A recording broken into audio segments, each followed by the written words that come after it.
Praise the lord. भजन संहिता 117 और उसकी पहली आयत निकालेंगे। भजन संहिता 117 और उसकी पहली आयत और उसकी दूसरी आयत।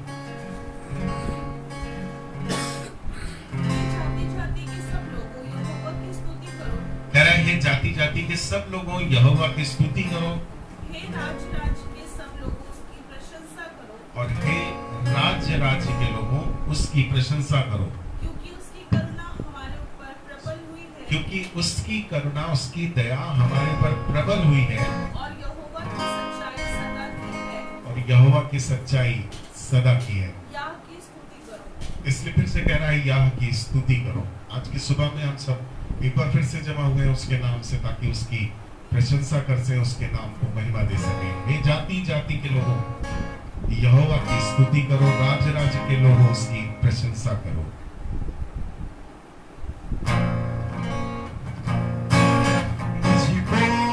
मसीह के प्यार से कौन अलग कर सकता है, उसकी बुलाहट से मुझे कौन जुदा कर सकता है। मुझको मसीह के प्यार से कौन अलग कर सकता है, उसकी बुलाहट से मुझे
वादियों पे उसका जलाल बरसे, वादियों पे उसकी आवाज गरजे, वादियों पे उसका जलाल बरसे, आओ पाक दिलों में सबका खुदावन को सजदा करे, खुदावन को सजदा करे, सजदा उसको ही सजदा, खुदावन को सजदा करे, खुदावन को सजदा करे। मसीह के प्यार से कौन अलग कर सकता है, उसकी बुलाहट से मुझे कौन जुदा कर सकता है, मुझको मसीह के प्यार से कौन अलग कर सकता है, उसकी बुलाहट से मुझे कौन जुदा कर सकता है। मेरा रहबर है वो, सरताज है वो, मेरा रहबर है वो, सरताज है वो, मेरा मेरा जगड़ है वो, मेरा मेरा मेरा मेरा जगड़ है वो, मेरा मेरा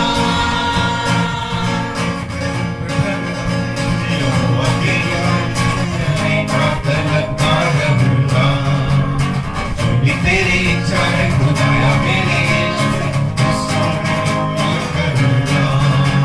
मैं तेरी यहोवा के तलबगार रहूंगा, जो भी तेरी इच्छा है खुदाया मेरे जीवन से, उसको मैं पूरी करूंगा। मेरा रहबर है वो, सरताज है वो, मेरा रहबर है वो, सरताज है वो, मेरा मेरा जगड़ है वो, मेरा मेरा मेरा मेरा जगड़ है वो, मेरा मेरा। Praise the Lord। हम लोग बार बार गा रहे हैं, तेरा मेरा रहबर है वो। जब प्रभु के पास हम चले जाते हैं तो वो अपनी बाहों में ले लेता है, अपनी पनाह में ले लेता है, अपने साथ साथ लिए चलता है। और इसीलिए वो कह रहा है, जब भी तुम्हें निकट, तुम्हारे निकट समस्या हो, कोई ऐसी बात हो तो मुझे पुकारो। उसके वचन में लिखा है, वो संकट के समय अति सहज से, आसानी से मिल जाने वाला परमेश्वर है। मुझको मसीह के प्यार से कौन अलग कर सकता? मेरा रहबर है वो, मेरा सब कुछ है। जब उसकी शरण में मैं चला जाता हूँ तो वो मुझे अपनी चारों ओर की ढाल से संभाल लेता है, बचा लेता है। और उसके बाद हम लोग गा रहे हैं, इसलिए डरो मत, चुपचाप खड़े रहो। इसी कोरस को गाएंगे और उसके बाद अंतरे में जब हम जाएंगे तो एक और अच्छी बात बताएंगे आपको। सो मिल करके मुझको मसीह के प्यार में, और उसके बाद डरो मत। मुझको मसीह के प्यार से कौन अलग कर सकता है, उसकी बुलाहट से मुझे कौन जुदा कर सकता है, मुझको मसीह के प्यार से कौन अलग कर सकता है, उसकी बुलाहट से मुझे कौन जुदा कर सकता है। मेरा रहबर है वो, सरताज है वो, मेरा रहबर है वो, सरताज है वो, मेरा मेरा जगड़ है वो, मेरा मेरा मेरा मेरा जगड़ है वो, मेरा मेरा। तो डरो मत, चुपचाप खड़े रहो, खुदा की नजात के काम देखो। तो डरो मत, चुपचाप खड़े रहो, खुदा की नजात के काम देखो, खुदा की नजात के काम देखो, खुदा की नजात के काम देखो।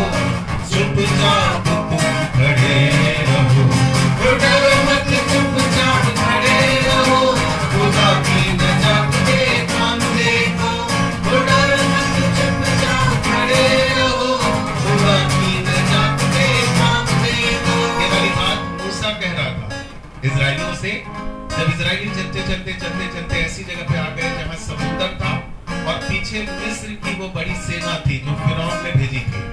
इनके पास कोई रास्ता नहीं था। मूसा प्रार्थना करने लगा, परमेश्वर ने उसको बताया क्या करना है, और वो इस्राएलियों से कहने लगा चुपचाप खड़े रहो, डरो मत, परमेश्वर रास्ता निकालेगा, परमेश्वर सब कुछ मुहैया करेगा, तुम्हारे लिए मार्ग खुलेगा, तुम्हें डरने की जरूरत नहीं है, क्योंकि परमेश्वर की अगुवाई में हम सब चल रहे हैं। और आगे चल के इस गाने के बोल है, वही पानी जो डराता था और रास्ता भी न देता था, वही पानी दो भागों में बंट गया। कई बार मुश्किल हमें ऐसी मुश्किल बड़ी मुश्किल लगती है, लगता नहीं कि इसका कोई रास्ता निकल पाएगा, इसमें से हम कैसे पार हो पाएंगे, ये बहुत बड़ी समस्या है, हम बहुत बुरी तरह से फंस गए, अब हमें कौन निकालेगा। कई लोग जिनको उम्मीद नहीं होती, आशा नहीं होती है, आत्महत्या तक कर लेते हैं कि अब हम फंस चुके हैं, अब हम बर्बाद हो चुके हैं। पर धन्यवाद करते हैं इस्राएल का परमेश्वर यहोवा हमारे संग संग है, याकूब का परमेश्वर हमारा ऊंचा गढ़ है, और उसने कहा मेरी पनाह में आ जाओ, मेरे पास आ जाओ, तुम्हें किसी भी बात की चिंता नहीं करनी पाएगी। इसके अंदर एक गाने गाएंगे और मिलकर के प्रभु परमेश्वर की स्तुति करेंगे। वो ही पानी जो डराता था और रास्ता भी न देता था, वो ही पानी जो डराता था और रास्ता भी न देता था, हुक्म खुदा से वही पानी हो जाता था, हुक्म खुदा से वही पानी बस मुर्दा हो जाता था। तो डरो मत, चुपचाप खड़े रहो, खुदा की नजात के काम देखो। तो डरो मत, चुपचाप खड़े रहो, खुदा की नजात के काम देखो। यहोवा मुझे तेरी जरूरत है, यहोवा मुझे तेरी जरूरत है, यहोवा मुझे तेरी जरूरत है, यहोवा मुझे तेरी जरूरत है।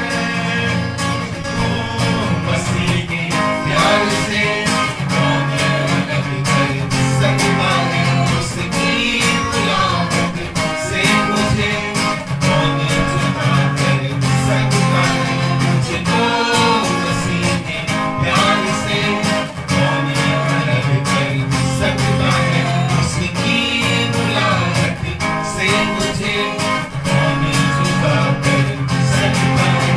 मेरा रहबर है वो, सरताज है वो, मेरा रहबर है वो, सरताज है वो, मेरा मेरा झगड़ है वो, मेरा मेरा मेरा मेरा झगड़ है वो, मेरा मेरा मेरा मेरा झगड़ है वो, मेरा मेरा मेरे मालिक तेरी रहमत से मैं जिंदा हूँ, ऐ मेरे मसीह मेरे खुदा तेरा बंदा हूँ। मेरे मालिक तेरी रहमत से मैं जिंदा हूँ, ऐ मेरे मसीह मेरे खुदा तेरा बंदा हूँ। तो डरो मत, चुपचाप खड़े रहो, खुदा की नजात के काम देखो। तो डरो मत, चुपचाप खड़े रहो, खुदा की नजात के काम देखो, खुदा की नजात के काम देखो, खुदा की नजात के काम देखो। चुपचाप खड़े रहो, तो डरो मत, चुपचाप खड़े रहो, खुदा की नजात के काम देखो। चुपचाप खड़े रहो, खुदा की नजात के काम देखो। डरो मत, चुपचाप खड़े रहो, खुदा की नजात के काम देखो। तो डरो मत, चुपचाप खड़े रहो, खुदा की नजात के काम देखो। आज खुदा को धन्यवाद करें, उसके नाम की महिमा करें। जब संकट और दुख और क्लेशमय जीवन में हो, उस समय भी वचन बताता है कि हमें खड़े रहना है, हमें तैयार रहना है और अपने परमेश्वर पर ही भरोसा रखना है। अपने विश्वास की ढाल को लेकर संभाले रहना, अपने विश्वास की ढाल को, अपने परमेश्वर पर भरोसा रखना है, क्योंकि वो कहता है डरो मत, खड़े रहो। और वो हमारे साथ, जैसे इस्राएली, जैसे मूसा वहां पर खड़ा था लाल सागर के सामने और परमेश्वर ने कहा उसे लाठी मार, और जब उसने लाठी मारा तो लाल सागर दो भागों में फट गया और इस्राएली उसके बीच से निकल गए। खुदा हमारे बीच, खुदा हमारे लिए मुश्किलों के बीच से रास्ता निकालने वाला परमेश्वर है। वो हमसे बहुत प्यार करता है। आज खुदा को धन्यवाद करें। अभी हम लोग गीत गा रहे थे, मुझको मसीह के प्यार से कौन जुदा कर सकता है। लिखा है न ऊंचाई न गहराई न वर्तमान न भविष्य न स्वर्गदूत न प्रधानताएं, कोई भी हमें मसीह के प्रेम से अलग नहीं कर सकता है। आज उस खुदा का शुक्रिया कहें, हमें कभी भी नहीं होता है, कभी नहीं किया, उस खुदा को धन्यवाद देंगे। अपने मुंह को खोलकर आज की सुबह उस खुदा का शुक्रिया कहेंगे, क्योंकि धन्यवाद आदर महिमा के योग्य खुदा है।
स्तुति बड़ाई प्रशंसा कर सके, आपका सिंहासन हम सबों के बीच में लग सके और आपकी रूह से मुलाकात हो सके। एक बार फिर से हम भरे जा सके, एक बार फिर से हम सब शेर और आसूदा हो सके, लबरेज हो सके, ताकि प्रभु आपकी आत्मा हम सबों की अगुवाई करने वाली, सिखाने वाली, बताने वाली, मार्गदर्शक बनने वाली ठहर सके। हम सब अपने आप को प्रभु आपके हाथ में समर्पित करते हैं। ये जीवन आपका दिया हुआ है, इस जीवन में आपने सुरक्षित रखा है, अब तक जीवित है, ताकि आपके नाम की महिमा करने पाए। प्रभु आज की सुबह में एक बार फिर से आपका स्वागत करते हैं, आपका वेलकम करते हैं और प्रभु यही चाहते हैं सब जो कुछ भी कहते हैं, बोलते हैं, गाते हैं, उन सब बातों का सिर्फ और सिर्फ आपकी महिमा मिलने पाए। आपका जलाल, आपकी महिमा हम सबों के बीच में और भी बढ़ने पाए और हम सब आपकी पहचान में बढ़ने वाले हो सके। सारी चीजों को प्रभु आपके हाथ में देते हैं। जो कुछ भी वचन है प्रभु आपकी ओर से आपकी अगुवाई में होके दिया जा सके और प्रभु आत्मा आप सिखाने और समझाने वाले ठहर सके। यीशु मसीह हर एक चीज को आपके हाथ में सौंपते हैं। प्रार्थना प्रभु यीशु मसीह नासरी के नाम से होके आमीन। भजन संहिता 107 और उसकी 31वीं आयत, आज का जो वचन है वो टॉपिक है करुणा। उसकी करुणा हम पर है, उसकी दया हम पर है, उसका अनुग्रह हम पर है और तभी इस पृथ्वी पर हम सब जीवित हैं। जो आज का टॉपिक है वो है करुणा, उसकी दया, उसका अनुग्रह। और जो भजन संहिता 107 और उसकी 31 31वीं आयत, लोग यहोवा की करुणा के कारण और उन आश्चर्य कर्मों के कारण जो वो मनुष्यों के करता है उसका धन्यवाद करें। लोग यहोवा की करुणा के कारण और उन आश्चर्य कर्मों के कारण जो वो मनुष्यों पर करता है उसका धन्यवाद करें। ऐसा हो नहीं सकता किसी के जीवन में जिसने यीशु मसीह पर विश्वास किया हो उसके जीवन में प्रभु ने कोई आश्चर्य कर्म ना किया, बल्कि शुरुआत ही यीशु मसीह की आश्चर्य कर्मों से होती है और तभी हम महसूस करने पाते हैं, तभी हम अनुभव करने पाते हैं कि प्रभु परमेश्वर हमारे संग संग है, यीशु मसीह हमारे संग संग है। और दाऊद बहुत अच्छी तरह से कह रहा है यहोवा की करुणा के कारण, जो उसकी दया, जो उसका अनुग्रह हम पे हुआ है, इस कारण से कह रहा है, और उन आश्चर्य कर्मों के कारण जो उसने हमारे जीवन में किए हैं उसके नाम की स्तुति करते हैं, बड़ाई करते हैं और प्रशंसा करते हैं। हमें धन्यवाद करना है, हमें उसकी स्तुति करना है, उसकी बड़ाई करना है, क्योंकि उसने हम सब के जीवन में कहीं ना कहीं काम किया है। रोज वो हम सबों के जीवन में अपने अनुग्रह को उंडेलता है, आश्चर्य कर्मों को पैदा करता है, ताकि हमें ये विश्वास हो कि प्रभु परमेश्वर हमारे संग संग है और हम उसकी हुजूरी में होकर चलने वाले ठहर सके। भजन संहिता 119 और उसकी 64 वर्ष को भी पढ़ देंगे। भजन संहिता 119 और उसकी 64वीं आयत को। हे यहोवा, तेरी करुणा पृथ्वी में भरी हुई है। फिर से कह रहा है, हे यहोवा तेरी करुणा, तेरी दया, तेरी अनुग्रह की दृष्टि इस पृथ्वी पर भरी हुई है। उसकी करुणा इस पृथ्वी पर भरी हुई है।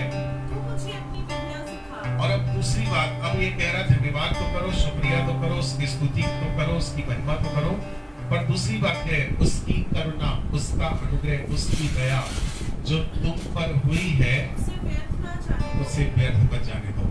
यही बात तो दाऊद कह रहा है, उसकी करुणा से सारी पृथ्वी भरी हुई है और उसकी करुणा, अपनी दया, अपनी अनुग्रह की दृष्टि इसलिए अपने हम सबों के ऊपर रखी हुई है ताकि हम उसकी विधियों को सीख सके, उसकी विधियों को सीख सके, उसको धन्यवाद दे सके, प्रतिदिन भोर को उठकर हम उसकी उपासना कर सके। और एक गीत भी हम लोग गाते हैं, 2 लाइन में गीत है, चाहे तो उसको मिलकर गा भी सकते हैं। धन्यवाद के साथ तेरे भवन में आओ, स्तुति करते हुए तेरे आंगनों में आऊं। कई बार हम लोग जब प्रभु के भवन में जाते हैं तो अपनी समस्याओं को, अपनी उन चीजों को जो अभी तक पूरी नहीं हुई है, उनकी लिस्ट को, उन निवेदनों को लेकर जाते हैं। अभी तक हमें नौकरी नहीं मिली, या नौकरी मिल गई, अभी तक हमें घर नहीं मिला, या लड़की की शादी नहीं हो रही है, कुछ कुछ समस्याएं, कुछ कुछ बातें जो हमारे पास होती हैं, हम उन्हें लेकर परमेश्वर के भवन में जाते हैं। ये बात गलत नहीं है, परमेश्वर के भवन में अपनी प्रार्थना निवेदन को देना या ले जाना या उससे कहना कोई गलत बात नहीं है। पर परमेश्वर एक विधि सिखा रहा है, तरीका सिखा रहा है प्रभु के घर में प्रवेश होने का, और कह रहा है धन्यवाद के साथ उसके भवन में जाओ। अपनी प्रेयर रिक्वेस्ट, अपनी लिस्ट, अपनी समस्या, अपनी बातें मत लेकर जाओ, क्योंकि वो परमेश्वर स्वर्ग में है और लिखा हुआ पृथ्वी पर उसकी दृष्टि नित्य लगी रहती। वो जान रहा है आपके घर में, आपकी पर्सनल लाइफ में क्या क्या प्रॉब्लम है, क्या क्या समस्या है, वो सब देख रहा, जान रहा है। इसका ये भी मतलब नहीं कि हम कुछ भी उससे ना कहें, पर एक तरीका बता रहा है। जिस तरह से दाऊद कह रहा है मुझे अपनी विधियां सिखा, जो तूने मुझ पर करुणा की है, जो तूने दया की है, तो एक काम कर, इस करुणा के समय, इस दया के समय अपनी विधियों को, अपने नियमों को, अपने वचनों को मुझे सिखा। और जब भवन में जाए तो उसकी स्तुति, उसकी बड़ाई, उसकी प्रशंसा करते हुए धन्यवाद के साथ तेरे भवन में जाऊं, स्तुति करते हुए तेरे आंगनों में आऊं। धन्यवाद के साथ तेरे भवन में आऊं, स्तुति करते हुए तेरे आंगनों में जाऊं। फिर से धन्यवाद के साथ तेरे भवन में आऊं, स्तुति करते हुए तेरे आंगनों में जाऊं। तू धन्य है, महिमा के योग्य है, तू धन्य है, महिमा के योग्य है। वो धन्य है, महिमा के योग्य है, इसलिए उसकी स्तुति करते हुए, उसका धन्यवाद देते हुए उसके भवन में जाओ। उसने अपनी करुणा हम पर इसलिए रखी है ताकि वो अपनी विधियों को, अपने नियमों को, अपनी बातों को इस पृथ्वी पर रहते हुए हमें सिखा सके। ठीक यही बात दूसरे कृत्य 6 अध्याय उसकी पहली आयत से पढ़ी गई। और पौलुस कह रहा है हम जो उसके सहकर्मी हैं, हम ये समझते हैं और ये बात तुम्हें भी समझाते हैं कि परमेश्वर का अनुग्रह जो तुम पर हुआ है उसे व्यर्थ मत जाने दो। पर अनुग्रह के समय में हम उसके वचन से सीख सके और अपने आप को तैयार कर सके। हमें से हर एक के अंदर कुछ ना कुछ खामियां हैं, कमियां हैं, घटियां हैं, पर जब हम यीशु मसीह के पास जाते हैं तो वो हम सबको धीरे धीरे सिखाना और समझाना और चलना सिखाने लगता है। हम उसमें अंश करके बदलते चले जाते हैं। बाइबल कॉलेज में हम सबों के साथ, जब हम लोग ने बाइबल कॉलेज 2000 में किया, तो एक लड़का हम लोग के साथ आगरा का साथ में ट्रेनिंग करता था, और हम लोग लड़के थे, बहुत से अभियां हम सबों के भी अंदर थी। और अक्सर उस लड़के को, जो आगरा का लड़का था, उसको अक्सर गुस्सा आ जाता था, बहुत बातों पर झुंझला जाता था, बहुत बातों पर उसको एकदम गुस्से की बातें। तो हम लोग साथ में ज्यादातर वो हमारे रहता था, तो उसको बार बार हम समझाते थे कि गुस्सा कम किया करो, धीरे धीरे इसको कम करो। लोग दुनिया में क्या करते हैं, सबको तुम नहीं देखकर ठीक कर सकते, हम लोग सिर्फ समझा सकते हैं, बता सकते हैं। तमाम तरह से उसको समझाते थे, बताते थे। पर वो ये कहता था अभी हम यीशु मसीह बने नहीं हैं, हम यहाँ पर ट्रेनिंग में यीशु मसीह बनने आए, यीशु मसीह की तरह बनने आए। और ये बात सच है, हम में से कोई यीशु मसीह भी नहीं है, पर हम धीरे धीरे उसकी चाल को, उसकी बातों को, उसके उठने को, उसके बैठने को, उसके बात करने के तरीके को धीरे धीरे अंश करके सीख रहे हैं। और ये वाली बात दाऊद की बहुत अच्छी लगती, जब उसने अपनी करुणा हम पर की है, तो कह रहा मुझे अपनी विधियां सिखा, अपनी बातों को सिखा। जब हम उसकी विधियां, उसके वचन, उसके नियम, उसके कानून समझना शुरू करते हैं, तो धीरे धीरे हम बुद्धिमान होने लगते हैं। हमें पता लगने लगता है कि संसार किस राह पर चल रहा है, ये संसार किस दिशा में चल रहा है, और हमें किस दिशा में, किस राह में चलना है। धीरे धीरे हमें मालूम पड़ने लगता है कि ज्योति में चलकर कैसा आनंद आता है, ज्योति में चलने से कैसे सब चीजें साफ साफ समझ में आने लगती हैं। पर अंधकार में चलते हुए सब कुछ ठीक लगता था, क्योंकि दुनिया सब अंधकार में चल रही है। तो कई बार जब गलत भी करते थे तो लगता था सब ठीक है, सब लोग कर रहे हैं, हम भी कर रहे हैं, सब कुछ ठीक है। पर जब प्रभु की ज्योति में, परमेश्वर की निकटता में, उसकी विधियों में जब हम बढ़ना शुरू करते हैं तो धीरे धीरे पता लगने लगता है कि क्या चीजें गलत है और क्या चीजें बुरी है। एक और जगह से पढ़वाएंगे, भजन संहिता 138 और उसकी दूसरी आयत, भजन संहिता 119 और उसकी दूसरी आयत को पढ़ेंगे।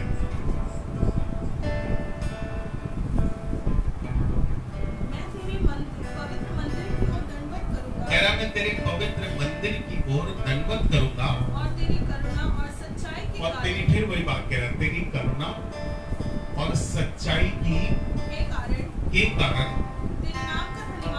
तेरे नाम का धन्यवाद करूंगा। धन्यवाद के साथ तेरे भवन में आऊं।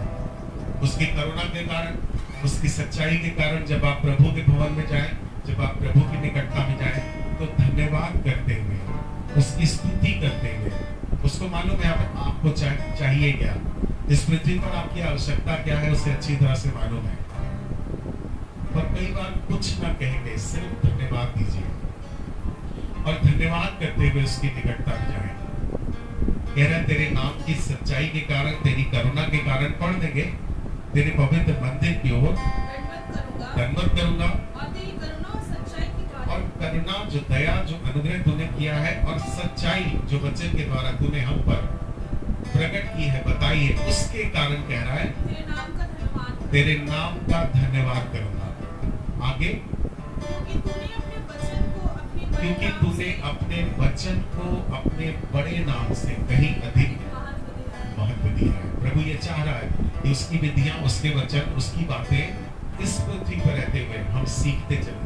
हम उसके नाम के कहलाते हैं, बहुत अच्छी बात है। कई लोग कहते हैं हम विश्वासी हैं, उन्हीं का नाम लेते हैं, उनके नाम से आप चलते हैं, उनके नाम को जपते हैं, बहुत अच्छी बात है।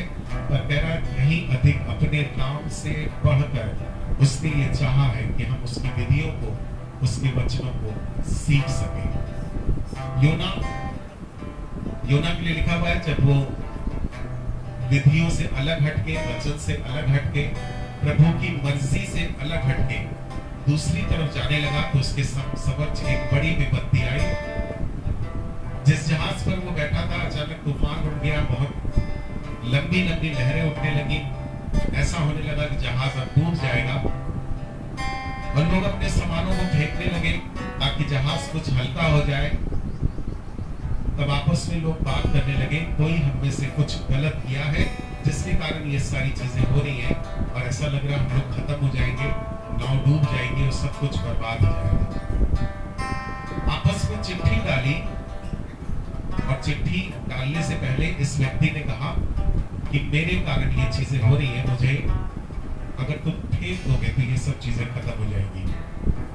उन्होंने बहुत मन माफी मांगकर परमेश्वर को, एक तरह से परमेश्वर के समक्ष अपने आप को रखकर कि कोई इसका पलटा हम लोग पे ना आए, इसके खून का पलटा हम लोग के सर पे ना आए, उसको उन्होंने पानी में फेंक दिया।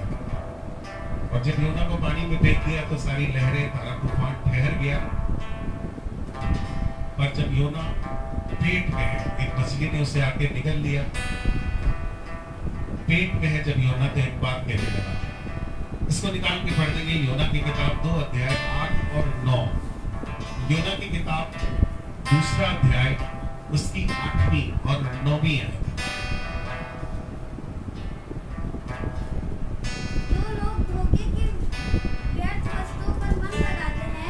जो लोग धोखे की व्यर्थ वस्तुओं पर मन लगाते हैं, संसार में बहुत सी ऐसी चीजें जो धोखे की है और ये गीत भी बना है, धोखा ही धोखा संसार है, यीशु मसीह का ही सच्चा प्यार है।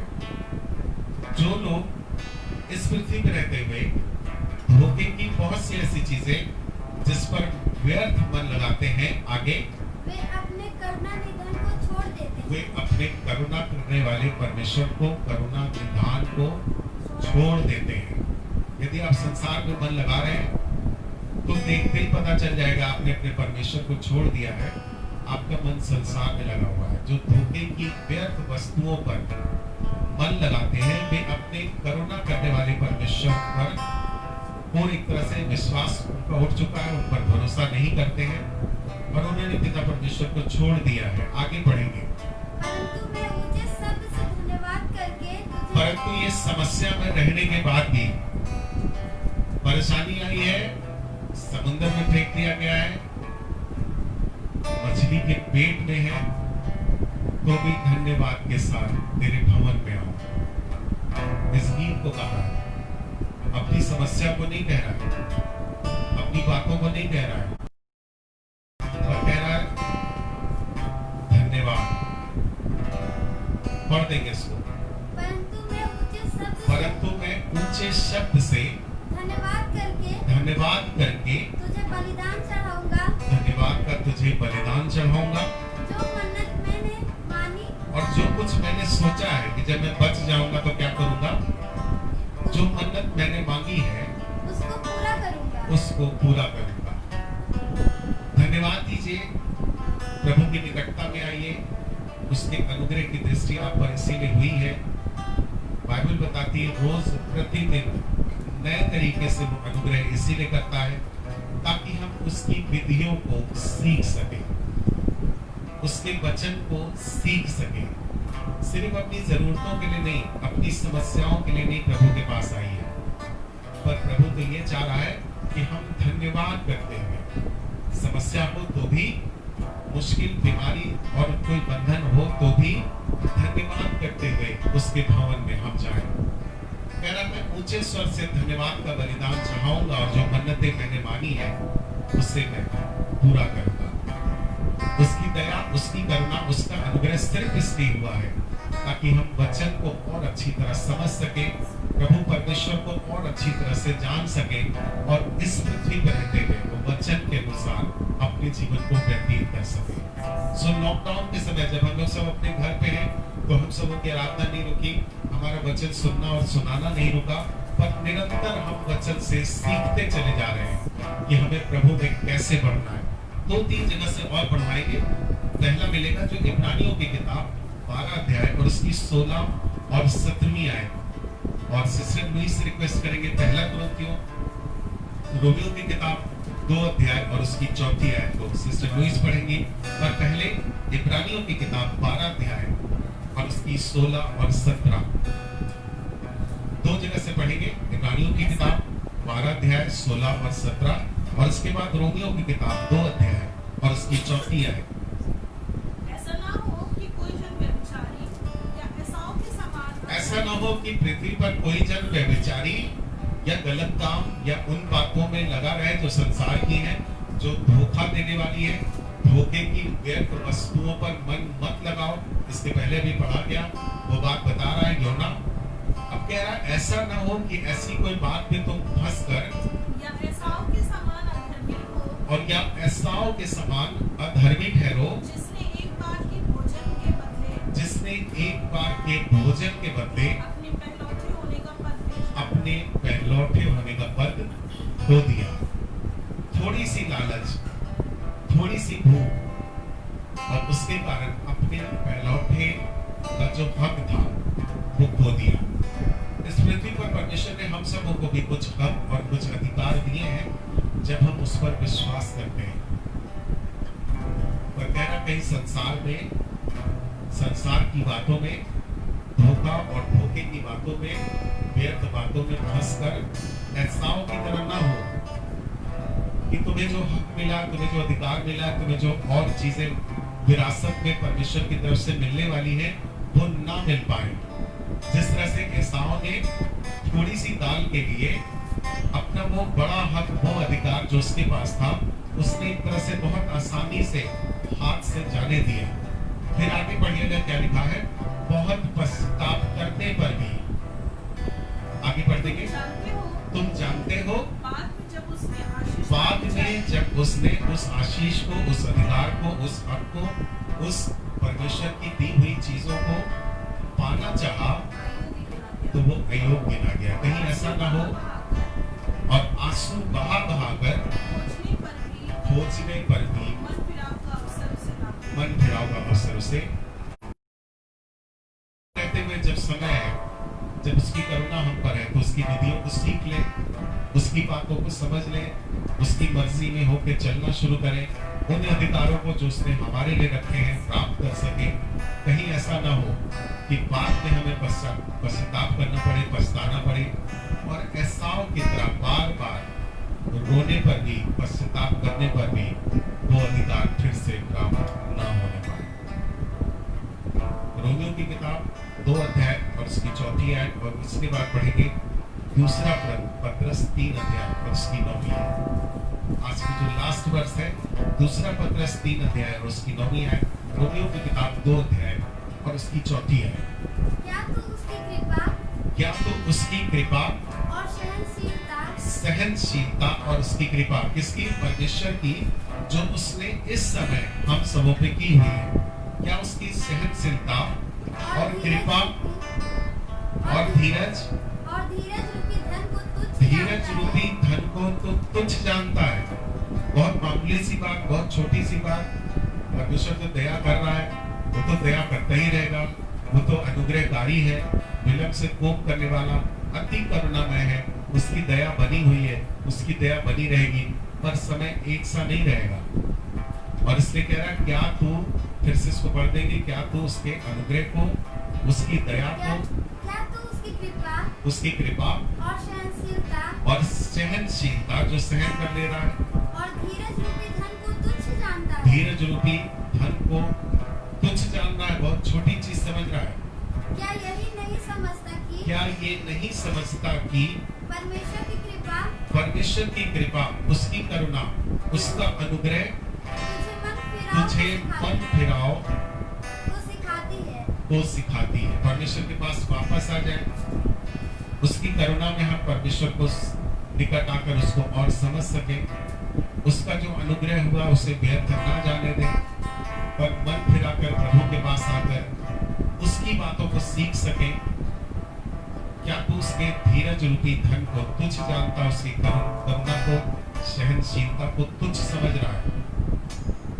वक्त रहते हुए हम प्रभु के पास आ जाए, उस करुणा निधान के पास आ जाए, और जिस तरह से दाऊद इस बात को प्रार्थना के रूप में कह रहा है कि जो तूने अपनी करुणा इस पृथ्वी पर भर दी है, कर दी है, तो हम तेरी विधियों को सीख सके। दूसरा पत्रस 3 अध्याय और उसकी 9वीं आयत।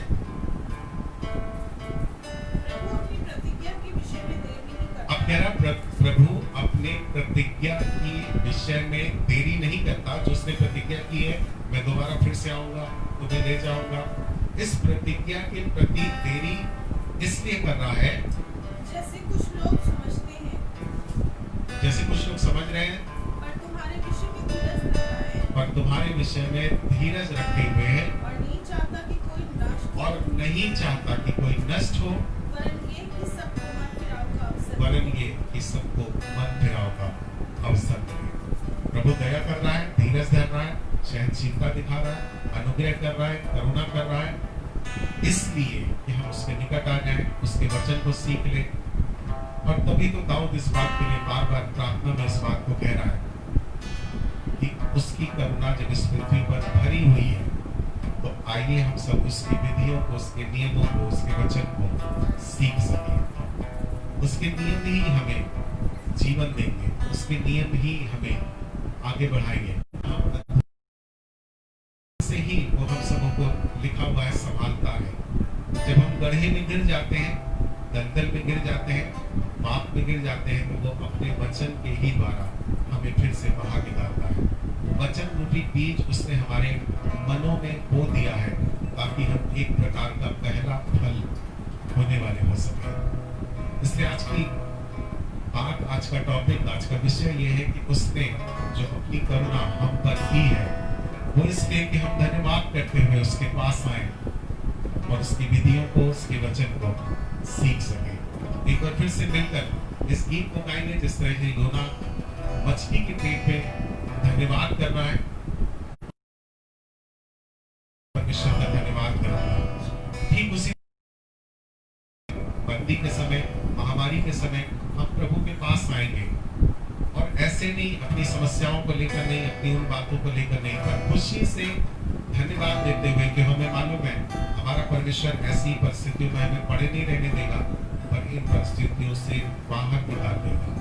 धन्यवाद के साथ तेरे भवन में आओ, स्तुति करते हुए तेरे आंगनों में आओ। धन्यवाद के साथ तेरे भवन में आओ, स्तुति करते हुए तेरे आंगनों में आओ। धन्यवाद के साथ तेरे भवन में आओ, स्तुति करते हुए तेरे आंगनों में आओ। तू धन्य है, महिमा के योग्य है, तू धन्य है, महिमा के योग्य है,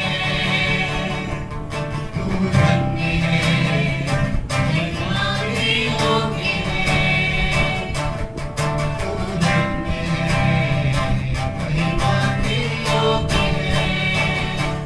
प्रभु यीशु सारी महिमा के योग्य तू, आराधना मैं करूं, प्रभु तुझको मैं चाहूं। प्रभु यीशु सारी महिमा के योग्य तू, आराधना मैं करूं, प्रभु तुझको मैं चाहूं। प्रभु यीशु मसीह सिर्फ एक गीत ना हो, पर सचमुच में ये दिल से कहने और गाने वाली बात हो कि हम धन्यवाद करते हुए आपके पास आ रहे हैं, आपके आंगन में प्रवेश कर रहे हैं, तो धन्यवाद करते हुए, ताकि प्रभु हमारा हृदय सचमुच में आपकी करुणा से, आपकी दया से, आपके किए हुए आश्चर्य कर्मों से, आपके उन कामों से भरा रहे, धन्यवादी रहे, और हम आपके निकट धन्यवाद देते हुए आगे कह सके कि प्रभु अब तक जैसे आपने संभाला है, आगे भी आप हम सबों को संभालें, अपनी अगुवाई में लिए चले। हमें मालूम है जो भी समस्याएं हैं, बीमारी है, संकट है, जो भी दुख दर्द है, कमी घटी है, वो सब आप पूरा करेंगे, क्योंकि आपने वादा किया है मेरे राज्य और धर्म की खोज करो। तो वो सब वस्तुएं जिसमें दुनिया भाग रही, मैं तुम्हें आपसे आप दे दूंगा। विश्वास करते हैं प्रभु एक भी वचन बिना पूरे हुए न टलेगा, वरन हर एक वचन जो विश्वास करते हैं उनके जीवन में पूरा होने पाएगा। पर प्रभु हम धन्यवादी बने रहें, धन्यवाद देते हुए, चाहे संकट हो चाहे समस्या हो, हमारा धन्यवाद का बलिदान चढ़ाना ना छूटने पाए। जिस तरह से यूना पेट में कहने लगा धन्यवाद का मैं बलिदान चढ़ाऊंगा, ऊंचे स्वर से उसके लिए गाऊंगा, और जो मन्नतें मैंने उसके लिए कही है उसको मैं पूरा करूंगा। प्रभु हम सब भी ये बात कहने पाए कि हम धन्यवाद का बलिदान चढ़ाएंगे, तेरी महिमा और प्रशंसा करेंगे। हमें बार बार अपने दुख को, अपनी समस्या को, अपनी उन बातों को जो घटित हो रही है उसे कहने की आवश्यकता नहीं है, पर प्रभु जानता है, प्रभु सब कुछ जानने वाला, हृदय को जांचने वाला, गुणों को जांचने वाला परमेश्वर है, हमारे मन की बातों को पढ़ लेने वाला परमेश्वर है, उसे मालूम है। कई बार आप कुछ मत कहें, सिर्फ धन्यवाद दें, और निश्चय जानिए आने वाले दिनों में परिस्थितियां बदल जाएंगी। उसके अनुग्रह की दृष्टि आप पर बनी हुई है, उसने आपको थामा हुआ है, और वो उन सब विपत्तियों से पार लगा देगा। प्रभु विश्वास करते हैं कि आपका वचन एक एक ताया हुआ है, खरा है, और हम सबों के जीवन में पूरा होता है। इसलिए हम आप पर, हम धीरज से आपकी बाट जोते हैं, आप सब कुछ अपने वक्त पर पूरा करेंगे। प्रभु हम सबों की सहायता करिए, मदद करिए, प्रभु यीशु मसीह नासरी के नाम से, आमीन। आने वाले दिनों में सोमवार को एक और आराधना में हम लोग शाम को 6 बजे उपस्थित होंगे। उसका जो भी ईमेल एड्रेस होगा वो आपके पास फेसबुक के माध्यम से या व्हाट्सएप के द्वारा पहुंच जाएगा। फैजाबाद के पास्टर जीतू के संग करेंगे कल शाम को 6 बजे, 6 से 7 ये 1 घंटे की आराधना होगी। प्रत्येक बृहस्पतिवार को, थर्सडे को शाम को 6 से 7 हम लोग आराधना करते हैं। आप फॉलो कर सकते हैं फेसबुक पे, सबके द्वारा, यूट्यूब के द्वारा, बाद में रिकॉर्डिंग को हम लोग यूट्यूब पे भी डालते हैं, ताकि जो लोग फेसबुक पे नहीं है या फेसबुक नहीं चला पाते हैं वो यूट्यूब के द्वारा उन वचनों को, उन आशीष में गीतों को सुन सकें। सो जरूर से घर बैठे प्रभु की हमारे संग महिमा करें, बड़ाई करें और धन्यवाद करते हुए इसके आंगनों में प्रवेश करें। तू ही है वो जो मुझको सब छुपा, तू ही है वो जो मुझको बचाता। देखता हूँ मैं जब तेरे खुशी को, तू ही है वो जो मुझको संभालता। मैं आजाद हूँ, मैं आजाद तेरे लहू से हुआ हूँ। मैं आजाद हूँ, मैं आजाद तेरे लहू से हुआ हूँ। सबको प्रेज द लॉर्ड, जय मसीह की।